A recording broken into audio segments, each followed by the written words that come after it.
So welcome back to another video of naturopathy series. तो आज जो हम टॉपिक करने वाले हैं वो है diet type, okay, which is I guess second और third last topic of your naturopathy whole series.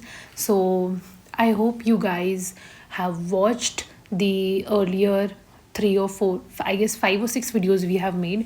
पहली 3 इंट्रोडक्शन की है नेचुरोपैथी की, फिर उसके बाद आ जाता है आपका जल चिकित्सा विच इज़ हाइड्रोथेरेपी की एक बड़ी वीडियो है, then mud therapies of a short video, then सूर्य किरण सेवन या sun bath is also of a short video, and then massage भी एक छोटी वीडियो है। जो हम अब टॉपिक कर रहे हैं वो है diet type.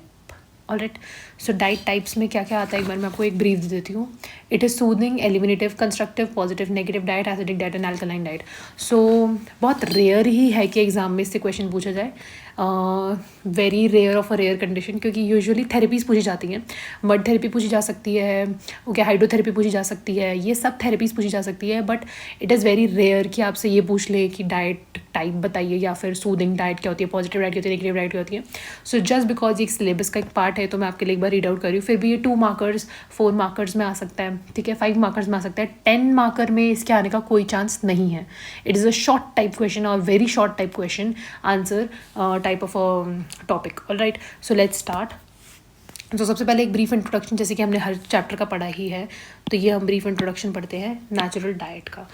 Food is considered as medicine naturopathy. जैसे कि मैंने बताया था पहले भी कि जो भी नेचुरल चीज़ें हैं, है ना, जो ऑलरेडी नेचर में प्रेजेंट है, वही नेचुरोपैथी का एक पार्ट है। तो food is considered as medicine and naturopathy. किसको कंसिडर किया नेचुरोपैथी में मेडिसिन की तरह? फूड को, ठीक है। The natural food helps to eliminate the toxins deposited in the body, ठीक है। जो भी नेचुरल फूड रहता है वो हेल्प करता है कि वो सारे टॉक्सिन्स निकाल दे बॉडी में जो भी डिपॉजिट हुए हैं, and enhance the vital energy and immunity. और जो भी एनर्जी है, जो भी इम्यूनिटी है, उसको एनहांस कर देता है, ठीक है। So the natural food helps to eliminate the toxins deposited in the body and enhance the vital energy and immunity. तो जो फूड होता है वो टॉक्सिन्स को निकाल देता है और जो भी हमारी एनर्जी होती है, जो भी हमारी इम्यूनिटी होती है, उसको बूस्ट अप कर देता है, ठीक है। तो next we have to see is types of food and और डाइट। टाइप्स ऑफ फूड और डाइट क्या रहता है? In naturopathy there are 2 types of food, that is positive and negative. 2 तरीके के फूड रहते हैं नेचुरोपैथी में, पॉजिटिव और एक नेगेटिव, ठीक है। तो पॉजिटिव और नेगेटिव में क्या हमें देखने को मिलता है? So in naturopathy there are 2 types of food which are positive and negative. So अभी हम पढ़ते हैं, पहला है positive food and then is negative food. The spelling of negative is wrong, NEGATIVE आएगा यहाँ पे, ठीक है। तो पॉजिटिव और नेगेटिव फूड में हम क्या देखते हैं? जो पॉजिटिव फूड रहता है वो कौन सा रहता है? हेल्दी फूड, ठीक है। नेगेटिव में क्या रहेगा? Unhealthy food. वहीं यहाँ रहेगा एल्कलाइन इन नेचर, तो वहाँ रहेगा एसिडिक इन नेचर, ठीक है। जो परेशान करेगा वही तो नेगेटिव फूड होगा ना। लाइट एंड ईजिली डाइजेस्टेबल, जैसे कि हमने सादी खिचड़ी खा ली है, छोंक लगा के दाल खा ली, ठीक है, तो this is light and easily digestible. वही नेगेटिव क्या रहेगा? हैवी एंड कॉन्स्टिपेटिंग, जैसे कि आपने बाहर का फास्ट फूड खा लिया, मोमोज खा लिए, ठीक है, तो जो भी होगा वो भारी रहेगा और आपको कॉन्स्टिपेशन भी कर सकता है, ठीक है, because it is less in fibre. Alright, then आता है रिच इन सेल्यूलोस और रफेज। जो ये होता है, ये रफेज और सेल्यूलोस में बहुत ज़्यादा रिच होता है, जैसे कि you can have cucumber at home और चपाती, ये सब जो होता है ये रिच इन सेल्यूलोस और रफेज होते हैं। बट वही नेगेटिव फूड कैसा होता है? रिफाइंड होता है, ठीक है। ये होगा rich in vitamin and mineral, तो वो होगा rich in carbohydrate, protein and fat. ये रहेगा help to elimination the toxins from the body, ये एलिमिनेट करता है टॉक्सिन। खिचड़ी खाएंगे तो टॉक्सिन्स को निकालेगी, ठीक है, अच्छी रहेगी, लघु रहेगी, अच्छा भोजन रहेगा। ये क्या करेगा? ये मोमोज खाएंगे तो क्या करेगा? Promote accumulation of toxin in the body, ठीक है। ये कैसा होगा? नॉन म्यूकस फूड, इसमें म्यूकस नहीं रहेगा, इसमें म्यूकस प्रोड्यूसिंग फूड, मतलब कि ये कफ वर्धक रहता है, जैसे कि मोमोज खा लेंगे या छोले भटूरे खा लेंगे तो ये म्यूकस प्रोड्यूसिंग फूड रहते हैं, ठीक है। इसमें एग्जाम्पल रहेगा वेजिटेबल एंड फ्रूट्स। इसमें क्या रहेगा? Cereals, pulses, milk, eggs, nuts, non vegetarian food. ये सारा हैवी टू डाइजेस्ट जो फूड रहता है ना। बेसिकली आपको एक शॉर्ट चीज़ में बताऊँ, मैं शॉर्ट टर्म में बताऊँ मैं आपको, तो जो पॉजिटिव फूड रहेगा उसमें आप इमेजिन करोगे वेजिटेबल्स को, ठीक है। और अगर आप नेगेटिव फूड के बारे में सोचोगे तो आप इमेजिन करोगे नॉन वेज फूड को, ठीक है। तो आपको यहाँ पे वेजिटेबल्स का सोच के सारे पॉइंट्स लिखने हैं और यहाँ पे आपको नॉनवेज फूड का सोच के सारे पॉइंट्स लिखने हैं। नॉनवेज फूड कैसा रहता है? वो अनहेल्दी फूड में आता है, क्योंकि हो सकता है कि जो भी आप चिकन ले रहे हैं उसको कोई किसी तरीके का, अगर आप गलत अनहाइजीनिक कंडीशन से आप नॉनवेज खरीद रहे हैं तो हो सकता है कि वो जो है वो डिजीज़ जो हो चिकन जैसी वो जगह पे रखी जाती है, तो वो अनहेल्दी हो सकता है, ठीक है। खाने के लिए वो भारी रहता है तो एसिडिक हो सकता है, हैवी रह सकता है वो खाने में, क्योंकि पचाना इसको नॉनवेज को थोड़ा हैवी टू डाइजेस्ट होता है, ठीक है, कॉन्स्टिपेटिंग रहता है। रिफाइंड फूड हो सकता है, ऐसे समझिए कि उसको रिफाइंड ऑयल में बनाया जाता है, इसलिए रिफाइंड फूड होता है। रिच होता है कार्बोहाइड्रेट, प्रोटीन और फैट में। फैट, चिकन इज़ फैट, तो इसलिए वो फैट, कार्ब्स और प्रोटीन्स में हाई होता है। Promotes accumulation of toxins in the body, और टॉक्सिन्स को एक्यूमुलेट करता है। सपोज करो एक चिकन है जो कि अनहेल्दी कंडीशन में ग्रो हुई है, ठीक है, तो वो कैसी होगी, उसमें भी टॉक्सिन्स होंगे ना, तो वो आपकी बॉडी में भी एक्यूमुलेट करेगी टॉक्सिन्स को, ठीक है। वो जो चिकन है वो आपकी बॉडी में म्यूकस को प्रोड्यूस करेगी, क्योंकि वो हैवी टू डाइजेशन, तो म्यूकस बहुत ज़्यादा प्रोड्यूस करती है। एग्जाम्पल्स में फिर ये सब आ जाएगा, ठीक है। तो ऐसे ये तरीका है इनको याद करने का, स्टोरी बना के, ठीक है। नेक्स्ट आता है acidic and alkaline food. Acidic and alkaline food क्या होता है? So acidic and alkaline food, the diet which produce the acidic or alkaline end product after digestion and assimilation is called acidic and alkaline, ठीक है। तो क्या बोला इन्होंने? The diet which produce the acidic और एल्कलाइन एंड प्रोडक्ट, जो भी हम खा रहे हैं अगर उसके एंड प्रोडक्ट में हमें एसिडिक प्रोडक्ट मिल रहा है या फिर एल्कलाइन प्रोडक्ट मिल रहा है डाइजेशन के बाद, ठीक है, and assimilation is called acidic और एल्कलाइन डाइट। सपोज हम खा रहे हैं, सपोज एसिडिक का एग्जांपल रहेगा, चाय पी ली आपने, ठीक है, सिर्फ चाय, तो चाय भी एक तरीके से एसिडिक होती है, ठीक है। After digestion also it will be acidic only.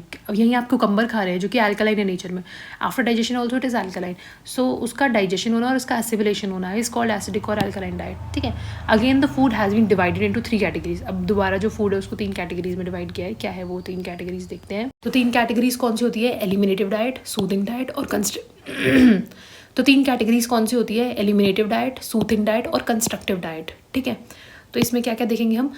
Eliminative diet कौन सी होती है? Liquids, example lemon juice, fruit juice, coconut water, vegetable soup, butter milk, ये सारे कैसे होते हैं? एलिमिनेटिव डाइट, ठीक है, जो कि आपकी बॉडी से टॉक्सिन्स को हटाते हैं। वो क्या क्या होते हैं? Lemon juice, fruit juice, coconut water which is very good for removing of toxins, vegetable soup and butter milk, ठीक है।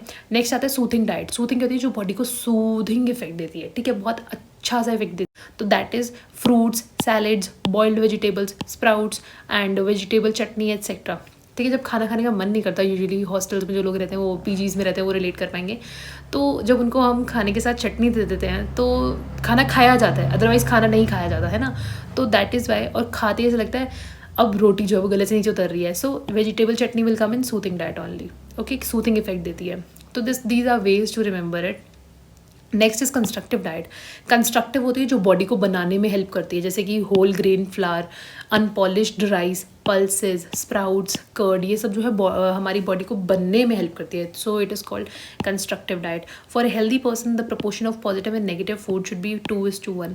अगर आप वेज और नॉन वेजिटेरियन दोनों हैं और दोनों खाना पसंद करते हैं तो आपका प्रपोर्शन जो होना चाहिए वो होना चाहिए 2:1, ठीक है। That is not just for the non vegetarian things, उसमें सीरियल्स भी आते हैं, यू नो, मिल्क प्रोडक्ट्स भी आते हैं, तो जो भी रेशो है वो 2:1 होना चाहिए, ठीक है। In disease person it should be 4:1 और 5:1। पर अगर एक इंसान है या पेशेंट है जो कि बीमार है तो उसमें जो पॉजिटिव डाइट है वो आपको 4 रखनी है और जो नेगेटिव डाइट है वो आपको 1 रखनी है। तो द रेशियो शुड बी 4:1 और 5:1। This is to be kept in mind, alright. So ये हमारा टॉपिक यहाँ पे खत्म हो जाता है। In case the question comes more than for 5 marks तो आप ये ऐड ऑन कर सकते हैं। क्या ऐड ऑन कर सकते हैं? This health promoting rules of diet in naturopathy. Health promoting rules क्या है नेचुरोपैथी में? वो है diet should be taken at fix timings, usually twice a day, ठीक है। तो मैं इनको कीवर्ड्स को मार्क कर देती हूँ आपके लिए। Diet should be taken at fix timing, usually twice a day, ठीक है। दिन में 2 बार ही हमें मील लेनी चाहिए। Diet should not be taken unless the previous diet is already digested, ठीक है। प्रीवियस डाइट जब डाइजेस्ट हो जाएगी तभी हमें नेक्स्ट मील लेनी है। ये 2 ऐसे रूल्स जो आयुर्वेद भी कहता है। Third is nothing should be taken between the meals, ठीक है, कुछ भी बीच में नहीं खाना चाहिए। अध्यशन, ठीक है, बार बार खाए जा रहे हैं तो 2 मील्स के बीच में कुछ नहीं खाना चाहिए। Frequent eating and over eating causes indigestion. अगर आप बार खा रहे हैं या बहुत ज़्यादा खा रहे हैं, ठीक है, तो it is going to give you indigestion. Adequately chewing of food is necessary. कहते हैं 31 to 32 टाइम्स आपको एक बाइट को चबाना चाहिए। इतना तो कौन चबाता है? फटाफट 10 मिनट में तो लोग खाना खा लेते हैं, ठीक है। तो बहुत पेशेंस से, बहुत आराम से खाना खाना चाहिए। That is what it is written here कि adequately chewing of the food is necessary, it makes the food digestible. क्योंकि अगर हम, इसका रीज़न ये है कि अगर हम मुंह से चबा लेंगे तो पेट को थोड़ी कम मेहनत करनी पड़ेगी, ठीक है, which is good for your health as well, ठीक है।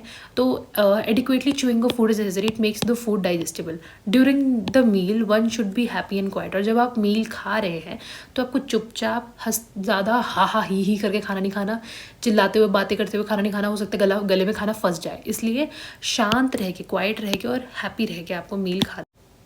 Water should be taken in less quantity with the meal. खाने के साथ पानी थोड़ा कम लेना है, ठीक है। खाना खा रहे हैं और उसके साथ पानी पीते जा रहे हैं, ठीक है, तो वो जो चीज़ है वो कम करनी है। Water should be taken in less quantity with the meal, ठीक है, थोड़ा कम पानी लेना है। Fruits and salad should be compulsory ingredient of the diet. और जो फ्रूट्स और सैलड है वो कंपल्सरी इंग्रेडिएंट होने चाहिए डाइट के, ठीक है। तो ये जो 7 है ये हेल्थ प्रमोटिंग रूल्स है नेचुरोपैथी के, ठीक है। पहला, फिक्स टाइम पे खाना चाहिए, ठीक है। दूसरा, प्रीवियस डाइट जब पच जाए तब दोबारा खाना चाहिए, ठीक है। तीसरी बात, ओवर ईटिंग नहीं करनी चाहिए और 2 मील्स के बीच में बार बार चबाते नहीं रहना चाहिए, खाना नहीं खाते रहना चाहिए। चौथा है कि अच्छे से खाने को चबाना चाहिए और फिर उसे खाना चाहिए। 5th है, मील चुपचाप और खुशी से खानी चाहिए, दुख में भी नहीं खानी चाहिए और चिल्लाते हुए भी नहीं खानी चाहिए, ठीक है, चीखते चिल्लाते। Water should be taken in less quantity. कुछ लोग होते हैं जो खाना कम खाते पानी ज़्यादा पीते हैं, ठीक है, तो पानी थोड़ा कम मात्रा में लेना है। Fruits and salad should be compulsory ingredients of your diet, ठीक है। तो ये जो है हमने बात कर ली है positive diet, negative diet, eliminative, constructive और एसिडिक और एल्कलाइन की, ठीक है। नेक्स्ट वीडियो में हम देखेंगे उपवास चिकित्सा के बारे में। Till then be with us and I hope you like the video. Do like, share and subscribe. Thank you.